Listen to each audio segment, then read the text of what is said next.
नमस्कार दर्शक बंधु स्वागत करुच्ची सिद्धांत टीवी आउर एक नूतन वीडियो को आपण मानक मो प्रिय दर्शक बंधु आपण मन केमती अछंती आशा विश्वास आपण मन निश्चिंत भल थे हे जगन्नाथ महाप्रभु आपण को मंगल करंतु आपणकर जीवन मंगलमय करंतु। दर्शक बंधु वीडियो देखिया पूर्व प्लीज चैनल को सब्सक्राइब करनियंतु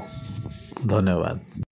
दर्शक बंधु आपण एमती एक वीडियो नहीं आसी जो आप अर्थर आवश्यक नहीं कि मंत्र आवश्यक नहीं कि बहुत गुड़े कष्ट कर आवश्यक नहीं अति सरल सहज उपाय आपणकर ये विधिटी जदि करपणकर निश्चित भाव सफल हम। खास करी आज भिडियो आपण नहीं आसी जदि आपण किए दूरी देवाक चाहूँगी बंधुतापूर्ण हो आपणकर रक्त संपर्क हो कि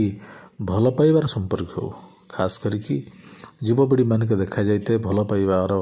संपर्क भितर बाधा विघ्न सृष्टि होता है। जदि कहीं जड़े क्या धरतु पुओ जड़े झील को भल पाऊ कि झील जड़े पुओ को भल पाऊ था परस्पर गोटे संपर्क भितर हो सारा भितर पर एमती समय आसी थाए गोटे पटु हुए किए क्या गोटे आभेट कर झीटी पुओ को धीरे धीरे भूलिया चेष्टा करे जानी शुणिकी पुओ की झीटी की धीरे धीरे भूलिया चेष्टा करे कौन सी कारण वस्तु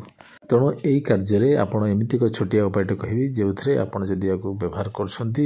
निश्चित भाव में आपणकर से संपर्क जोड़ी भल पाइबा संपर्क जोड़ रहा जो बंधु कि बांधवी हूँ कि आत्मस्वजन हूँ जो मैंने दूरी जाऊँ आपन को धीरे धीरे भावुन अनुभव कर दूरेबे ना निश्चित भाव में आपण पाखे संपर्क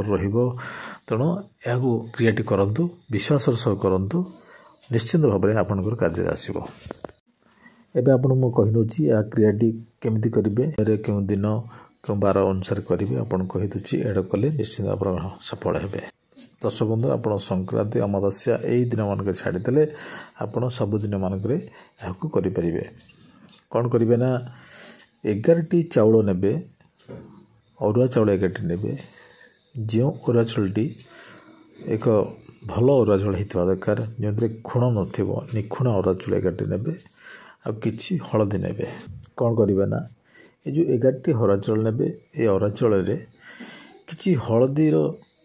गुंडर पाउडर हो किंबा हलदी रो आपण बटा हलदी हो से हलदी जो अरा चाउल अछि अरा चाउल रे आपण हलदीटा को पकई नियंतु बा छिंची दियंतु बा गुळी नियंतु अल्प परिमाण रे बेसी न अल्प माने गुळी नियंतु। गुळी कौन करिवे ना हलदीर जो गोली नेले से चाउल उपरे से चाउलटी अपन हाथ में स्पर्श कर धरतु जेकोसी पात्र धरतु कागज धरतु पत्र रखु जेकोसी ऊपर रखी था ये जो क्रियाटी कर हलदी आ चाउलर यही हलदी पकई सारापर ये चाउल को स्पर्श करी आपण जार ना चाहते से ना टी आप स्मरण करी ताको ना नहीं ये कार्यटी करूँ कौन कार्यटी कहतु अंतर सहित कहतु जहाँ चाहते तेणु जार ना नहीं कहतु ना से मोर बंधुत्व संपर्क रहू आ मोर से प्रेमिक हो प्रेमिका हो कि बंधु हो बा आपणकर अंतरंग कई रक्त संपर्क हो यही कथाटी कही मोठू दूरी न जाऊ मो सहित सारा जीवन भल संपर्क रहू एतिकी थर कहतु प्रत्येकटी चाउल धरी आपण यही कथाटी कहतु कही सारा परे जेकोसी वृक्ष मूल आगु पोती दिंतु बा ता चारिपटे पकई दिंतु जदि पोती दौरान गात करी ताहले यह अत्यंत शुभदायक होता है। देखंतु आपणकर हलदी रे बृहस्पति वास थाए एवं चाउल रे आपणकर शुक्र और चंद्रमा वास थाए जिते तीन टी ग्रह तांको पर नजर रखी था निश्चिंत भाव में